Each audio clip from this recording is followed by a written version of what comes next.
Partition ਦੀਆਂ ਲੱਖਾਂ ਹਜ਼ਾਰਾਂ ਕਹਾਣੀਆਂ ਦੇ ਵਿੱਚੋਂ ਅੱਜ ਇੱਕ ਹੋਰ ਕਹਾਣੀ ਜਨਮ ਲੈ ਰਹੀ ਹੈ। ਇਹ ਕਹਾਣੀ ਤੇ 47 ਦੇ ਨਾਲ ਜੁੜੀ ਹੋਈ ਹੈ, ਲੇਕਿਨ ਅੱਗੇ ਇਹ ਕਹਾਣੀ ਕਿੰਝ ਟੁਰਦੀ ਹੈ। ਇਹ ਕਹਾਣੀ ਟੋਰ ਰਹੇ ਹਨ ਦਵਿੰਦਰ ਕੌਰ ਜੀ। ਦਵਿੰਦਰ ਕੌਰ ਜੀ ਦੇ ਡੈਡੀ ਦੀ ਬਰਥ ਪਲੇਸ ਸਰਗੋਦਾ ਹੈ। ਸਰਗੋਦਾ ਤੋਂ 47 ਵੇਲੇ ਕਿਵੇਂ ਗਏ, ਉਹਨਾਂ ਨਾਲ ਕਿੰਨੀਆਂ ਕਹਾਣੀਆਂ ਜੁੜੀਆਂ ਹੋਈਆਂ, ਇਹ ਸਾਰੀਆਂ ਅੱਜ ਤੁਹਾਨੂੰ ਸਰਗੋਦਾ ਜਾ ਕੇ ਸੁਣਾਉਂਦੇ ਹਾਂ। ਇਹਨਾਂ ਕਹਾਣੀਆਂ ਦੇ ਅੰਦਰ ਜਿੱਥੇ ਦੁਖਾਂਤ ਹੈ, ਉੱਥੇ ਖੁਸ਼ੀ ਇਹੀ ਹੈ ਕਿ ਦੁਬਾਰਾ ਤੋਂ ਇੱਕ ਕਨੈਕਟੀਵਿਟੀ ਬਣ ਪਾ ਰਹੀ ਹੈ। ਮੇਰੇ ਨਾਲ ਦਵਿੰਦਰ ਕੌਰ ਜੀ ਹਨ, ਉਹਨਾਂ ਦੀ ਬੇਟੀ ਜਸਪ੍ਰੀਤ ਕੌਰ ਜੀ ਹਨ, ਔਰ ਨਾਲ ਜਸਪ੍ਰੀਤ ਦੇ ਅਮਰੀਕਾ ਤੋਂ ਹੀ ਫੈਮਿਲੀ ਹੈ, ਕੈਪਰਿਸ ਇਹਨਾਂ ਦੀ ਫਰੈਂਡ ਹਨ, ਤੇ ਇਹ ਵੀ ਸਾਡੇ ਨਾਲ ਜਾ ਰਹੇ ਹਨ। ਔਰ ਨਾਲ ਹਿਤਪਾਲ ਸਿੰਘ ਦਿਓਲ ਜੀ, ਇਹਨਾਂ ਦੇ ਘਰ ਵਾਲੇ, ਇਹ ਵੀ ਜਾ ਰਹੇ ਹਨ। ਸੋ ਪੂਰੀ ਫੈਮਿਲੀ ਮੈਂ ਲੈ ਕੇ ਚੱਲਿਆ ਵਾਂ ਅੱਜ ਸਰਗੋਦਾ, ਔਰ ਸਰਗੋਦਾ ਇਸ ਕਹਾਣੀ ਨੂੰ ਖੋਜਦੇ ਹਾਂ, ਇਸ ਕਹਾਣੀ ਦੇ ਕਿਰਦਾਰਾਂ ਬਾਰੇ ਜਾਣਦੇ ਹਾਂ, ਔਰ ਅੱਗੇ ਦੇਖਦੇ ਹਾਂ ਕਿ ਕੀ ਉਹਨਾਂ ਕਿਰਦਾਰਾਂ ਨਾਲ ਹੋਈ, ਔਰ ਫਿਰ ਉਹਨਾਂ ਕਿਰਦਾਰਾਂ ਦੀਆਂ ਸਕਸੈਸ ਸਟੋਰੀਜ਼ ਕੀ ਬਣੀਆਂ। ਸੋ ਆਓ ਚੱਲਦੇ ਹਾਂ ਸਰਗੋਦਾ।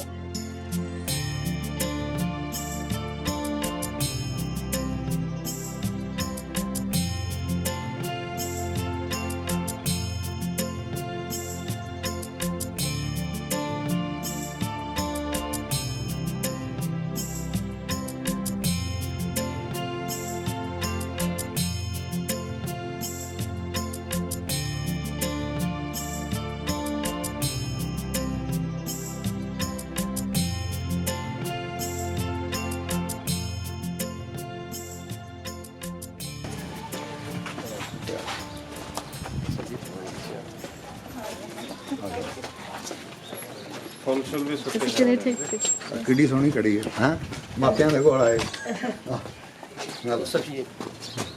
ਭਰਜਾਈਆਂ ਦਾ ਕੰਮ ਹੁੰਦਾ। ਜੋ ਇਨਫੋਰਮੇਸ਼ਨ ਲੈਣ ਦੇ ਚੱਕਰ ਸੀ ਸਾਨੂੰ ਕੋ ਪਤਾ ਲੱਗੇ, ਕੁਝ ਤੇ ਮੈਨੂੰ ਯਾਦ ਵੀ ਸੀ ਤੇ ਕੁਝ ਪਿੰਡ ਦੇ ਵਿੱਚ ਇੱਕ ਦੋ ਬਜ਼ੁਰਗ ਹੈਗੇ ਸੀ, ਉਹਨਾਂ ਦੇ ਨਾਲ ਵੀ ਗੱਲਬਾਤ ਕੀਤੀ। ਇਹ ਦੋ ਘਰ ਸੀਗੇ ਜੀ ਇੱਥੇ ਮੇਨ, ਇਹ ਜਿਹੜਾ ਪੂਰਾ ਬਾਜ਼ਾਰ ਹੈ ਨਾ ਜਿੱਥੋਂ ਆਪਾਂ ਲੰਘ ਕੇ ਆਏ ਆ, ਇਹ ਦੋ ਘਰ ਸੀ।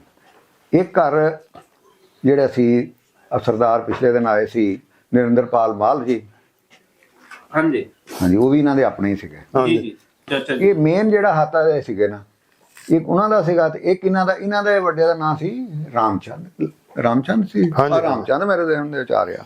ਅੱਛਾ, ਤੇ ਉਸ ਤੋਂ ਬਾਅਦ ਇਹ ਹਾਤੇ ਜਿਹੜੇ ਨੇ ਉਹ ਤੇ ਜ਼ਾਹਿਰ ਹੈ ਲੋਕ ਸ਼ਿਫਟ ਹੋ ਗਏ ਅੱਗੇ, ਫਿਰ ਨਕਸ਼ੇ ਬਦਲ ਗਏ, ਵੇਚ ਗਏ। ਇੱਕ ਘਰ ਹਾਤੇ ਦੇ ਵਿੱਚ ਕਈ ਲੋਕ ਆਬਾਦ ਹੋ ਗਏ ਤੇ ਉਹ ਫਿਰ ਨਕਸ਼ਾ ਬਦਲ ਗਿਆ, ਕੋਈ ਸਮਝ ਵੀ ਨਹੀਂ ਲੱਗਦੀ ਹੁਣ, ਕਿਉਂ ਸਾਨੂੰ ਪਿੰਡ ਛੱਡਿਆ ਮੈਨੂੰ ਕਾਫੀ ਸਾਲ ਹੋ ਗਏ ਨੇ।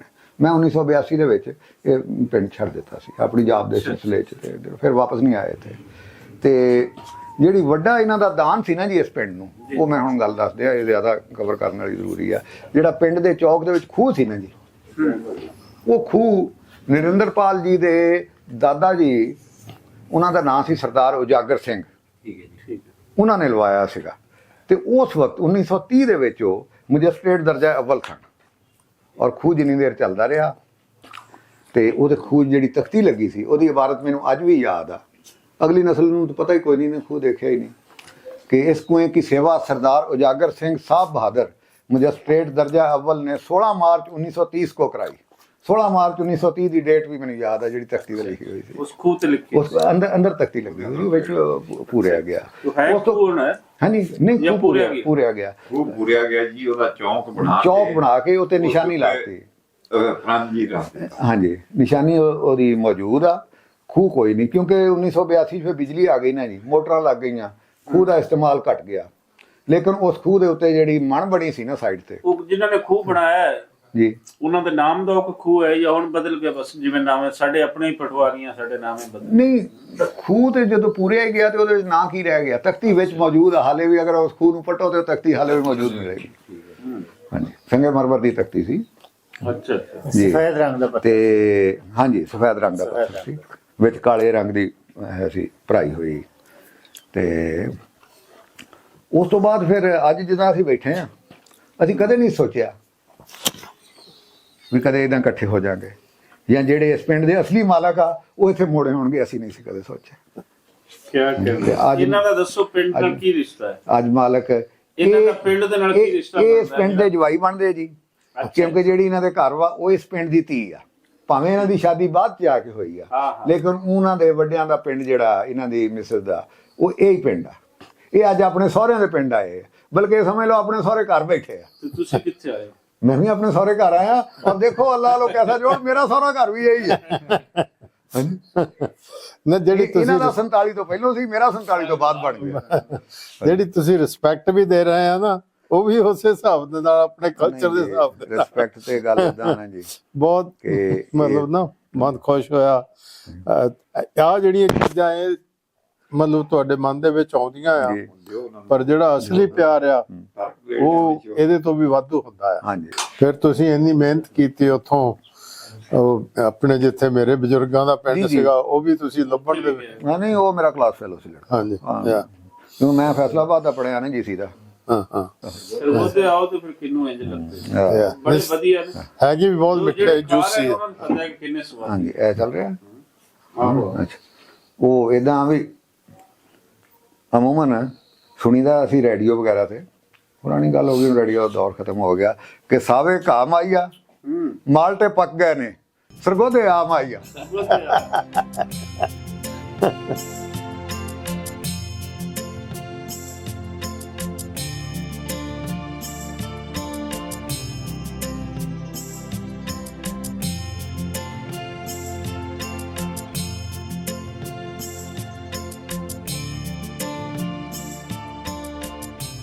ਮਾਪਿਆਂ ਦਾ ਘਰ ਹਰ ਇਨਸਾਨ ਨੂੰ ਪਿਆਰਾ ਹੁੰਦਾ ਹੈ, ਤੇ ਖਾਸ ਕਰ ਧੀਆਂ ਨੂੰ ਮਾਪਿਆਂ ਦੇ ਘਰ ਬਹੁਤ ਪਿਆਰੇ ਹੁੰਦੇ ਨੇ। ਤੇ ਅੱਜ ਦਵਿੰਦਰ ਕੌਰ ਜੀ ਆਪਣੇ ਮਾਪਿਆਂ ਦੇ ਘਰ ਪਹੁੰਚੇ। ਇਸ ਘਰ ਦੇ ਵਿੱਚ ਜਾਂ ਕਿ ਇਸ ਦੇ ਨਾਲ ਵਾਲੇ ਘਰ ਜਾਂ ਇੱਧਰ ਇਹੀ ਏਰੀਆ, ਇਹੀ ਹਾਤਾ ਬਣਦਾ ਹੈ ਜਿੱਥੇ ਇਹਨਾਂ ਦੇ ਫਾਦਰ ਨੇ ਜਨਮ ਲਿਆ ਸੀ।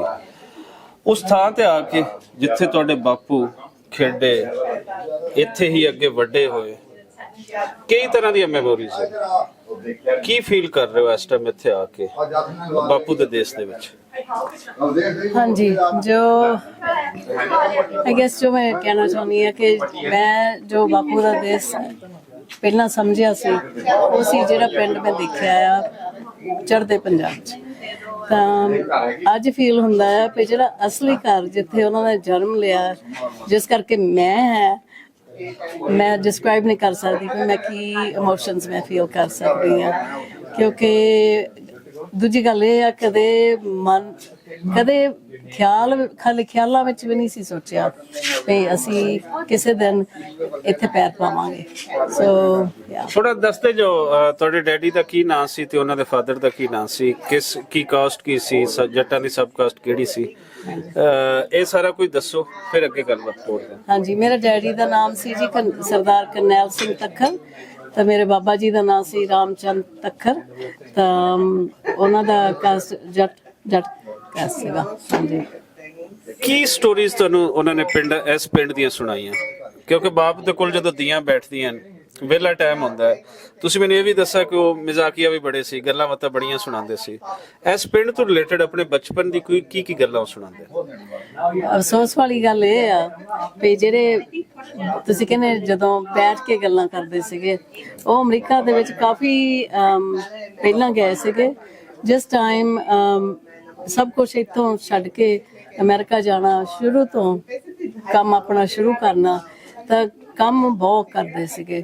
ਸੋ ਇਹਦਾ ਵਿਹਲਾ ਬਹਿ ਕੇ ਗੱਲਾਂ ਕਰਨ ਦਾ ਐਕਚੁਅਲੀ ਬਹੁਤਾ ਮੌਕਾ ਨਹੀਂ ਸੀਗਾ।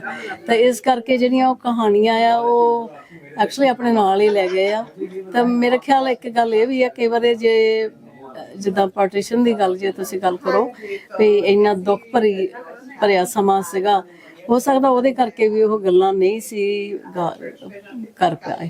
ਸੋ ਪਾਰਟੀਸ਼ਨ ਬਾਰੇ ਗੱਲਬਾਤ ਨਹੀਂ ਕਰਦੇ ਸਨ ਜਾਂ ਕਿ ਆਪਣੇ ਪਿੰਡ ਦੀਆਂ, ਕਿਉਂਕਿ ਇਨਸਾਨ ਜਿੱਥੇ ਖੇਡਦਾ ਹੈ ਨਾ, ਉਹ ਬਹੁਤ ਉਹਨੂੰ ਯਾਦ ਆਉਂਦਾ ਹੈ। ਤੇ ਉਹ ਯਾਦਾਂ ਕੋਈ ਤੁਹਾਡੇ ਨਾਲ ਉਹਨਾਂ ਨੇ ਸ਼ੇਅਰ ਕੀਤੀਆਂ ਛੋਟੇ ਹੁੰਦਿਆਂ ਦੇ, ਕਿਹੜੇ ਫਰੈਂਡ ਸਨ, ਕੀ ਖੇਡਦੇ ਸਨ, ਕਿੱਥੇ? ਹਾਂਜੀ, ਏਦਾਂ ਤਾਂ ਕਹਿੰਦੇ ਹੁੰਦੇ ਸੀਗੇ ਵੀ ਉੱਥੇ ਮੌਜਾਂ ਸੀਗੀਆਂ, ਥੋੜੇ ਭੱਜੇ ਫਿਰੀਦਾ ਸੀਗਾ, ਤਾਂ ਜੀ ਕਰਦਾ ਸੀ ਉੱਠ ਪਈਦਾ ਸੀ, ਜੀ ਕਰਦਾ ਸੀ ਸੁੱਤੇ ਰਹਿਦਾ ਸੀ ਕਿੰਨੇ ਚਿਰ, ਵੀ ਉੱਥੇ ਮੌਜਾਂ ਵਾਲੀ ਲਾਈਫ ਸੀਗੀ। ਪਰ ਕਹਿੰਦੇ ਉੱਥੇ ਕੁਝ ਅੱਗੇ ਵਧਣ ਲਈ ਕੁਝ ਕਰਨਾ ਪੈਣਾ ਸੀਗਾ ਤਾਂ ਇਸ ਕਰਕੇ ਚਲੇ ਗਏ ਸੀ। ਕੀ ਵਾਪਰੀ ਉਹਨਾਂ ਨਾਲ 47 ਦੇ ਵੇਲੇ? ਇੱਥੋਂ ਕਿੱਥੇ ਗਏ, ਫਿਰ ਉੱਥੋਂ ਅੱਗੇ ਕਿੱਥੇ ਗਏ? ਉਹਨਾਂ ਦੀ ਜੀਵਨੀ ਦੇ ਬਾਰੇ, ਉਹਨਾਂ ਦੀ ਲਾਈਫ ਦੇ ਬਾਰੇ ਕੁਝ ਦੱਸੋ ਪਲੀਜ਼, ਕਿ ਕੀ ਕੀਤਾ ਉਹਨਾਂ ਨੇ ਇੱਥੋਂ ਜਾ ਕੇ? ਉਹ ਇੱਥੋਂ ਜਾ ਕੇ ਫਿਰ ਉਹਨਾਂ ਦਾ ਜਿਹੜਾ ਪਿੰਡ ਸੀਗਾ ਉਹ ਸ਼ੰਕਰ ਹੀ ਗਏ ਸਿੱਧੇ। ਠੀਕ ਹੈ। ਹਾਂ, ਫਿਰ ਉੱਥੇ ਹੀ ਸਾਰਾ ਪਰਿਵਾਰ ਇਕੱਠਾ ਸੀਗਾ ਤਾਂ ਉੱਥੇ ਹੀ ਉਹਨਾਂ ਨੇ ਕੰਮ ਕੀਤਾ। ਤਾਂ ਫਿਰ ਵਿਆਹ ਤੋਂ ਬਾਅਦ ਉਹ ਚਲ ਗਿਆ ਸੀ ਅੰਬਾਲਾ। ਠੀਕ। ਹਾਂਜੀ, ਅੰਬਾਲਾ। ਤੇ ਜਿਹੜੀ ਫੈਮਿਲੀ ਦੇ ਨਾਲ ਇੱਥੇ ਸਾਂਝ ਸੀ ਐਸੀ ਜਗ੍ਹਾ ਤੇ, ਉਹ ਸੀਗੀ ਮਹਿਲ ਫੈਮਿਲੀ। ਤਾਂ ਉਹ ਫਿਰ ਜਦੋਂ ਵਿਆਹ ਤੋਂ ਬਾਅਦ ਉਹਨਾਂ ਦੇ ਜਿੱਥੇ ਕਾਰੋਬਾਰ ਸੀਗਾ, ਕਾਫੀ ਉਹਨਾਂ ਦੇ ਫਾਰਮਿੰਗ ਦਾ ਕੰਮ ਸੀਗਾ ਉਧਰ ਅੰਬਾਲਾ ਡਿਸਟ੍ਰਿਕਟ ਦੇ ਵਿੱਚ, ਫਿਰ ਮੇਰੇ ਡੈਡੀ ਉੱਥੇ ਉਹਨਾਂ ਕੋਲ ਚਲੇ ਗਏ ਸੀ, ਉਹਨਾਂ ਦੇ ਨਾਲ ਕੰਮ ਕੀਤਾ। ਹਾਂਜੀ। ਅਮਰੀਕਾ ਦੇ ਅੰਦਰ ਕਿਸ ਸੰਨ ਦੇ ਵਿੱਚ ਚਲੇ ਗਏ ਤੇ ਅਮਰੀਕਾ ਦੇ ਵਿੱਚ ਕੀ ਕਰਦੇ ਰਹੇ? ਹਾਂਜੀ, ਅਮਰੀਕਾ ਨੂੰ ਉਹ ਅਕਤੂਬਰ 20 1954 ਨੂੰ ਗਏ ਸੀਗੇ। ਤਾਂ ਉੱਥੇ ਜਾਂਦਿਆਂ, ਕਿਉਂਕਿ ਉਦੋਂ ਪੜ੍ਹਨ ਲਿਖਣ ਦਾ ਉਹਨਾਂ ਦੇ ਮਾਹੌਲ ਦਾ, ਉਹ ਬਹੁਤੇ ਪੜ੍ਹੇ ਲਿਖੇ ਨਹੀਂ ਸੀਗੇ। 5ਵੀਂ ਜਮਾਤ ਉਹਨਾਂ ਨੇ ਕੀਤੀ ਸੀਗੀ, ਤਾਂ ਉਹਨਾਂ ਨੂੰ ਉਰਦੂ ਪੜ੍ਹ ਲੈਂਦੇ ਸੀਗੇ ਪਰ ਉਹ ਨਹੀਂ ਸੀ ਕੁਛ ਪੜ੍ਹਨਾ ਆਉਂਦਾ। ਪਰ ਉਦੋਂ ਉਹ ਗਏ ਜਦੋਂ, ਤਾਂ ਉਹਨਾਂ ਨੇ ਮਜ਼ਦੂਰੀ ਦਾ ਕੰਮ ਕੀਤਾ, ਕਾਫੀ ਦੇਰ ਮਜ਼ਦੂਰੀ ਦਾ, ਕਿਉਂਕਿ ਉਹ ਪੁਰਾਣੇ ਟਾਈਮ ਦੇ ਵਿੱਚ ਸਪੈਸ਼ਲੀ ਜੇ ਤੁਸੀਂ ਪੜ੍ਹੇ ਲਿਖੇ ਨਹੀਂ ਗਏ ਤਾਂ ਕੰਮ ਉਹੀ ਉਹਨਾਂ ਨੇ ਲੱਭਿਆ, ਉਹੀ ਜਗ੍ਹਾ ਲੱਭੀ ਜਿਹੜੀ ਪੰਜਾਬ ਵਰਗੀ ਧਰਤੀ ਸੀਗੀ, ਜਿਹਦੇ ਵਿੱਚ ਖੇਤੀਬਾੜੀ ਦਾ ਕੰਮ ਜਿਹੜਾ ਉਹ ਜਾਣਦੇ ਸੀਗੇ, ਉਹ ਉੱਥੇ ਕਰ ਸਕਦੇ ਸੀ। ਹਾਂਜੀ। ਕਦੀ ਉਹਨਾਂ ਦੇ ਦਿਲ ਦੇ ਵਿੱਚ ਕੋਈ ਖਾਹਿਸ਼, ਕੋਈ ਐਸੀ ਜ਼ਾਹਿਰ ਹੋਈ ਹੋਵੇ ਕਿ ਮੈਂ ਆਪਣੇ ਉਸ ਪਿੰਡ ਜਾਣਾ ਹੈ, ਕੋਈ ਤੁਹਾਨੂੰ ਦੱਸਿਆ ਹੋਵੇ? ਕਦੀ ਇਸ ਤਰ੍ਹਾਂ ਦੀ ਕੋਈ ਗੱਲ ਹੋਈ ਹੋਵੇ? ਕਦੇ ਮੇਰੇ ਨਾਲ ਨਹੀਂ ਜੀ ਗੱਲ ਹੋਈ ਵੀ ਏਦਾਂ ਮੇਰਾ ਖੁਆਇਸ਼ ਹੈਗੀ ਆ ਮੈਂ ਜਾਣਾ ਆ। ਤਾਂ ਕਦੋਂ? ਜੀ ਪਲੀਜ਼।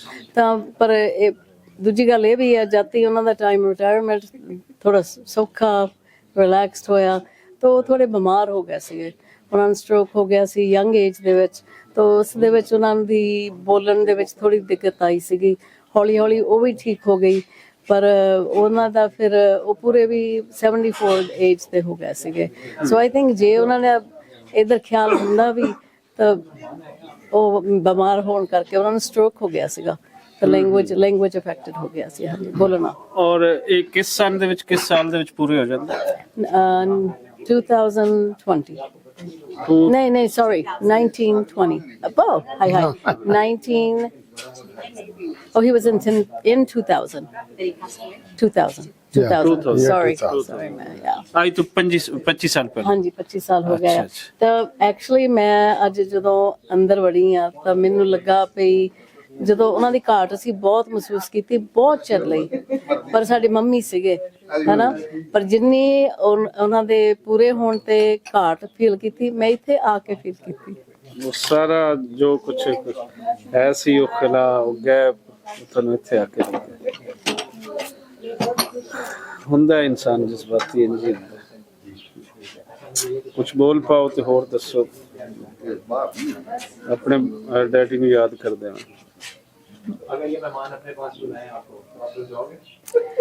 ਆਈ ਡੋਨਟ ਨੋ, ਮੈਨੂੰ ਇਸ ਵੇਲੇ ਇਹੀ ਲੱਗਦਾ ਵੀ ਜਿੱਥੇ ਉਹਨਾਂ ਦੀ ਕਹਾਣੀ ਸ਼ੁਰੂ ਹੋਈ, ਰਾਈਟ, ਉਹ ਅਸੀਂ ਦੇਖ ਰਹੇ ਹਾਂ ਵੀ ਕਿੱਥੇ ਸ਼ੁਰੂ ਹੋਈ। ਇੱਥੋਂ ਸ਼ੁਰੂਆਤ ਹੁੰਦੀ ਹੈ ਉਸ ਕਹਾਣੀ ਦੀ ਤੁਹਾਡੇ ਫਾਦਰ ਦੀ, ਫਿਰ ਤੁਹਾਡੇ ਸਾਹਮਣੇ ਜ਼ਿੰਦਗੀ ਤੇ ਉਹਨਾਂ ਨੇ ਪੂਰੀ ਗੁਜ਼ਾਰੀ। ਹਾਂਜੀ, ਜ਼ਾਰੀ ਗੱਲ ਹੈ ਜਿੱਥੇ ਉਹਨਾਂ ਦੇ ਬਚਪਨ ਇੱਥੋਂ ਗੁਜ਼ਰਿਆ। ਹਾਂਜੀ, ਪਰ ਤੁਹਾਡੇ ਜ਼ਿਹਨ ਚ ਆਉਂਦਾ ਹੋਏਗਾ ਕੋਈ ਇੰਜ ਦਾ ਦੇਸ਼ ਹੋਏਗਾ, ਕੀ ਹੋਏਗਾ। ਹਾਂਜੀ, ਸੋ ਇਹ ਖਾਸ਼ ਪੂਰੀ ਹੋਈ ਤੁਹਾਡੀ।